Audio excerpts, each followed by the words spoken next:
धन्यवाद।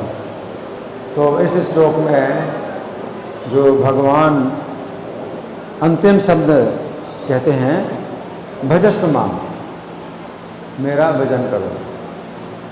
मनुष्य जीवन में श्री कृष्ण का भजन कितना आवश्यक है, इसको समझाने के लिए कई तुलनाएं दी गई हैं। तो प्रभु जी ने इसको छोड़ दिया, तो मैं इसको बता रहा हूँ कि श्री कृष्ण का भजन हमारे जीवन में कितना ज़रूरी है। जैसे पक्षी के लिए पंख, अगर पक्षी पंखों से रहे तो पंखों के बिना तो पक्षी का जीवन कैसा होगा? बहुत दुख, बहुत दुख। तो हमारा जो जीवन है, मनुष्य का जीवन है, कृष्ण के भजन के बिना उसी प्रकार कष्ट देगा जैसे पक्षी का जीवन पंखों के बिना बहुत कष्ट देता है। उसी प्रकार से स्त्री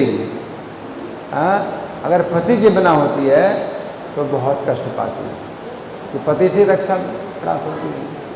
तो हमारा भी जो जीवन है कृष्ण के भजन के बिना बहुत कष्टदायक है। स्त्री की रक्षा जो है पति करता है। फिर पुत्र, छोटा सा बच्चा है, अगर उसका पिता ना हो तो कितना भयभीत रहेगा, कितना संकट है उसके लिए। अगर पिता के बिना वो जो रहे, छोटा सा बच्चा, उसी प्रकार से हमारा जीवन है वो बहुत कष्टमय है अगर कृष्ण के भजन के बिना होता है। और जैसे कुआं तो बहुत बढ़िया बना है, लेकिन पानी नहीं है, तो क्या करेगा वो? कुआं बड़ा कष्ट देगा, है ना, बेकार है, कुआं बेकार है। उसी प्रकार से हमारा जो जीवन है, मनुष्य का जीवन है, कृष्ण के भजन के बिना बिल्कुल बेकार है। और गाय अगर दूध ना दे तो गाय फिर क्या देती है? कष्ट देती है। अगर गाय दूध नहीं देती है तो गाय फिर कष्ट देती है। उसी प्रकार से हमारा जीवन अगर कृष्ण के भजन के बिना है तो हमारा जीवन कष्ट देगा, बहुत कष्ट देगा। और मंदिर में अगर प्रकाश ना हो, अब देखिए यहाँ भगवान का मंदिर तो कितना प्रकाश, और इस प्रकाश के द्वारा ही भगवान का दर्शन होता है। और प्रकाश ना हो तो कैसा लगेगा? बड़ा डर लगेगा, है ना। भगवान का दर्शन नहीं होगा और क्या मिलेगा? डर मिलेगा, बहुत भय होगा। उसी प्रकार से हमारे जीवन में अगर कृष्ण का भजन ना हो तो बहुत भय है।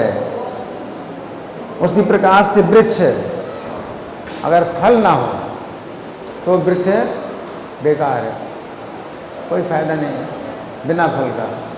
तो हमारा जो जीवन है वो भी कृष्ण के भजन के बिना क्या है? बेकार है। जीवन का फल क्या है? कृष्ण का भजन है। और नेत्र, शरीर में अगर नेत्र ना हो तो शरीर कैसा है? बेकार है। शरीर में नेत्र ना हो तो कैसा है? सोचिए, नेत्र ना हो कैसा लगेगा, है ना।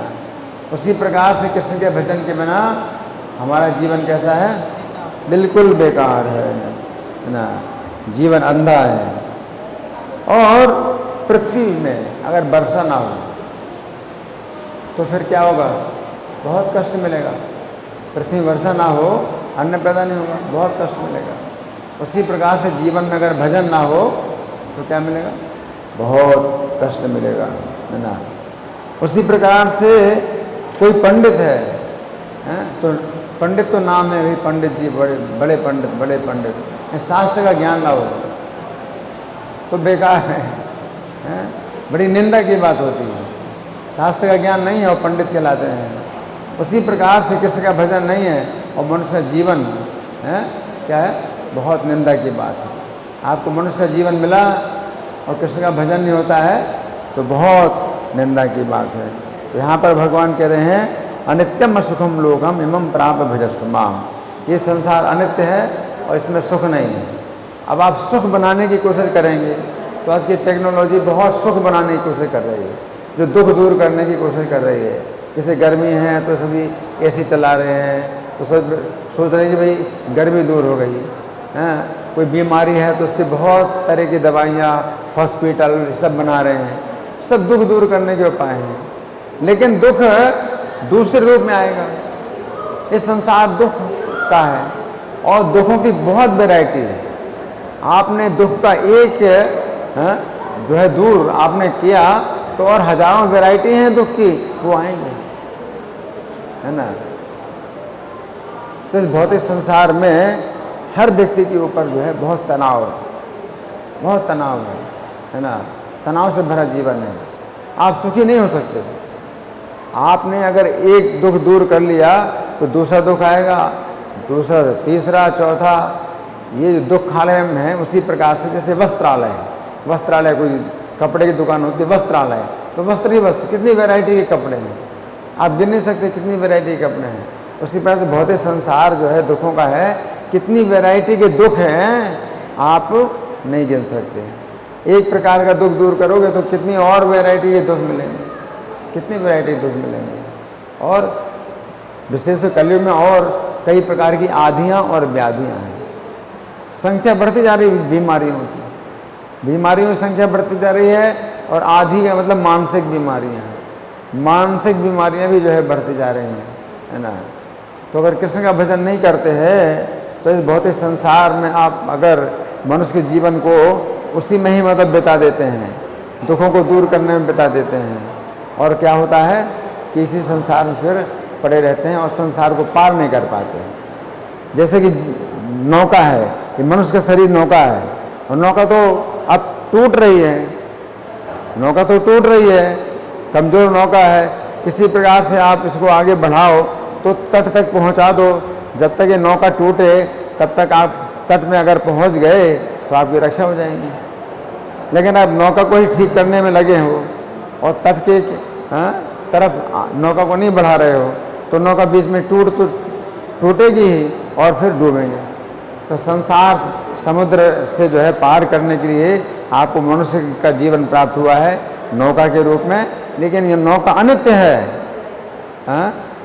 टूटने वाली है। तो टूटने वाली है तो आपको किनारे की तरफ ले जाना चाहिए। नौका को जो है अगर आप रिपेयर करने की कोशिश करोगे उसी में ही जो है वो फिर अंत में आपको डूबना पड़ेगा। तो इसलिए नौका को आगे बढ़ाना है, शरीर की रक्षा करना है, इस शरीर की उतनी रक्षा करना है जिसमें कृष्ण के भजन में कोई बाधा ना हो।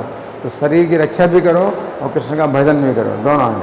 अगर शरीर की रक्षा में ही आपने पूरा समय लगा दिया तो जीवन तो चला गया उसी में ही, और शरीर की रक्षा तो होनी नहीं है और आप वहीं के वहीं रहेंगे और डूब जाएंगे। इस शरीर की रक्षा के साथ साथ कृष्ण का भजन भी करते हैं तो आपने जितना जो है कृष्ण का भजन किया है उतना आप तट के दिशा में आप आगे बढ़ गए। तो आगे जो आपको शरीर मिलेगा वो वहाँ पर मिलेगा जहाँ तक आपने आगे बढ़ गए, और फिर आप और अगले जीवन में आप और आगे बढ़ेंगे। इस प्रकार से तट की तरफ आप जाएंगे, है ना। लेकिन अगर आप तट की तरफ आगे नहीं बढ़ रहे हैं, मनुष्य का जीवन आपने बिता दिया इसी तरह से, तो अगली बार मनुष्य का जीवन ही नहीं मिलेगा, क्योंकि आपने इस जीवन को, नौका को आपने किनारे की तरफ आपने प्रयास ही नहीं किया जाने का, तो आपको मनुष्य का जीवन नहीं मिलेगा। लेकिन अगर आपने किनारे की तरफ जाने का प्रयास किया और किनारे नहीं पहुंच गए और नौका टूट गई तो आपको अगली नौका मिलेगी, तो वहीं पर मिलेगी, उसी बिंदु पर मिलेगी जहां आपकी नौका टूटी थी। तो वहां से फिर और आगे नौका को आप आगे बढ़ा सकते हैं, है ना। लेकिन आपने किनारे की तरफ बढ़ने की कोशिश नहीं की और नौका की ही जो है सेवा करते रहे, इसकी रिपेयर में ही जो है आपने पूरा समय लगा दिया, तो नौका तो टूटेगी और फिर दोबारा नौका नहीं मिलेगी। पशु पक्षियों का शरीर मिलेगा और उसमें कृष्ण का भजन हो नहीं सकता। तो इसलिए शरीर की रक्षा करो, लेकिन साथ साथ कृष्ण का भजन में जो है किसी प्रकार की कमी ना करो, कृष्ण के भजन में कमी ना करो। धन्यवाद। ग्रंथराज श्रीमद् भगवद गीता की जय, श्रील प्रभुपाद की जय। हरे कृष्णा।